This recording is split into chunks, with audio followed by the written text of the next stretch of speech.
Welcome sa Dries TV. Kung interesado ka sa ganitong news, huwag kalimutang isubscribe ang ating YouTube channel. Maraming salamat! Welcome back again sa ating YouTube channel mga kakimpaw, and sa update natin ito ang pag-uusapan natin ay tungkol sa mga importanteng kaganapan kina Kim and syempre kay Paolo Avellino.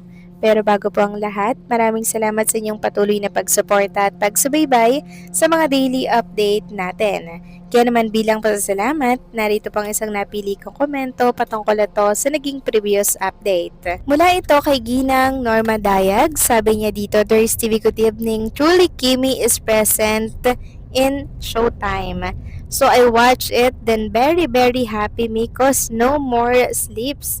In the afternoon, workaholic siya. She never have a rest, then ready for her Pure Gold event.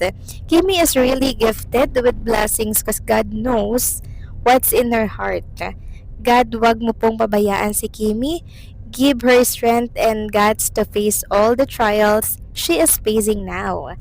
Kimi, truly you care, an instrument, and you care instrument, and eye-opener to all artists. God did not forsake you. Instead, He just continued to bless you cause of our prayer. Senior, to you, Kimi. Love na love ka namin.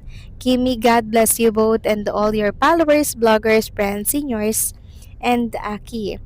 Maraming salamat po sa inyong komento, Ginang Norma Dayag. Yes, tama po kayo sa inyong mga sinabi na sobrang workaholic talaga si Chinita Princess kasi pakatapos po ng Showtime, erekta po siya sa event ng Pure Gold kanina.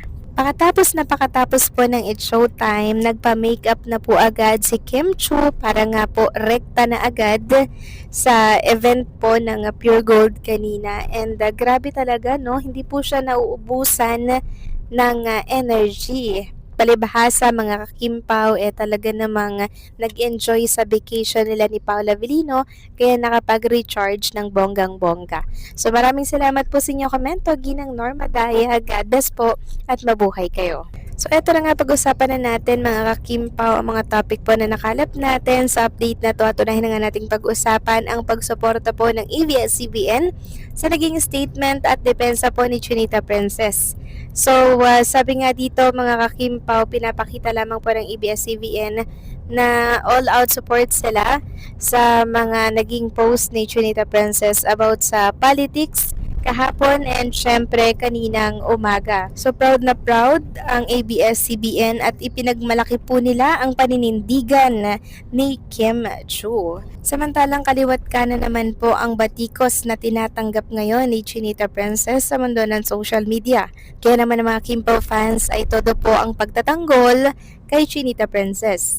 Ayon nga po kay KSCA, Kim, matatapang lang sila online pero pag namigay ka ng ayuda, mag-uunahan pa sila sa'yo para iabot ang kamay at kunin ang pinamimigay mo. Sabay sabing, thank you Miss Kim. Yung ginawa mo nung birthday mo ay nakakamangha. Sarili mong pera mula sa bazaar mo at napaka-organize pa. Sabi pa ng isa mga kakimpaw dito, inaaway nyo si Kim Chu nauuna pa nga yan madalas on the ground pag may sakuna kesa kay Dora the Explorer partida, di niya kayo responsibilidad pero tumutulong. So yun na nga po mga kakimpaw, napakabuti ng puso nitong si Chinita Princess, 'di ba? Pero hayaan nyo na po yung mga bad comments at mga pamabatikos na ginagawa po kay Chinita Princess. At least nakakapag-share po siya, at least nakakatulong po siya mga kakimpaw. Ang balik naman nun ay sobra po siyang binibless, 'di ba? Kahit na ang dami po nilang sinasabi. Sabi nga, 'di ba, mas maigi po ang tayo ang tumutulong kaysa tayo po ang tinutulungan. Kaya naman ganyan po yung ginagawa ni Chinita Princess. Nagiging blessings po siya sa marami. Samantalang next topic naman, pag-usapan naman natin mga kakimpaw, itong kakatapos lamang po na event ni Chinita Princess para po yan sa Pure Gold. So pagkadating pa lang po ni Chinita Princess sa location po ng kanyang event, na kung saan ay meron pong 150 partners doon, Sobrang pinagkaguluhan po siya, sigawan na po mga kakimpaw, mga taong nag-aabang sa kanya doon, and syempre ng mga Kimpaw fans na present din sa naturang event.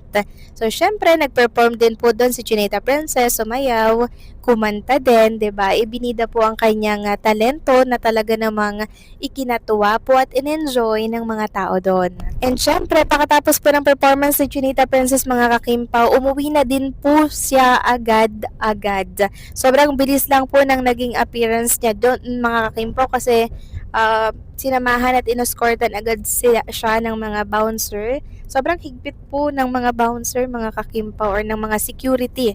Talagang nakapalibot po kay Chinita Princess. Yung mga security, siguro nasa 5 katao yun. Tapos sobrang lalaki po talaga ng mga katawan, mga kakimpaw. Kaya kung meron po magtatangka talaga kay Chinita Princess na lumapit tapos sasaktan or hindi gagawa ng maganda, talaga naman pong lipad agad yun sa bouncer. So nakakatuwa lang dahil talagang ang dami pong bouncer at security talaga.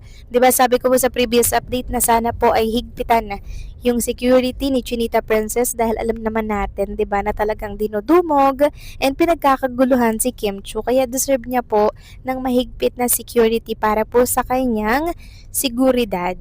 And nakita nga natin mga Kimpaw na agad-agad po siyang sumakay sa isang sasakyan. Hindi ko nakita yung driver kung sino. Meron nga nagtatanong na si Paula Abilino po ba yung nagsundo kay Chinita Princess kanina. So pasensya na po, hindi po natin nakita masyado yung driver ng sinakyan po na car nito nga si Chinita Princess kasi si Kim Chu ay sumakay po doon sa passenger seat, hindi po siya dito sa front, mga kakimpaw. At ang tanong nga po ng marami, bakit daw po nagmamadali si Chinita Princess makauwi? Kasi halatang halata talaga na alam niyo yun, parang madaling-madali talaga siya na parang meron pong appointment. So si Kim Chu kasi wala pa po yung pahinga, mga kakimpaw, simula kaninang umaga. 'Di ba? Showtime, tapos rekta naman po sa event ng Pure Gold. Kaya siguro nagmamadali mga kakimpaw para po syempre makapagpahinga.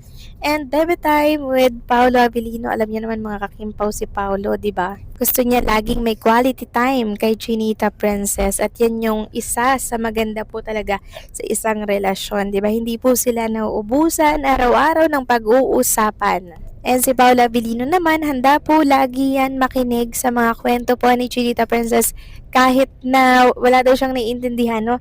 Nakikinig at nakikinig pa rin siya, mga kakimpaw. Yun yung maganda sa kanilang relationship.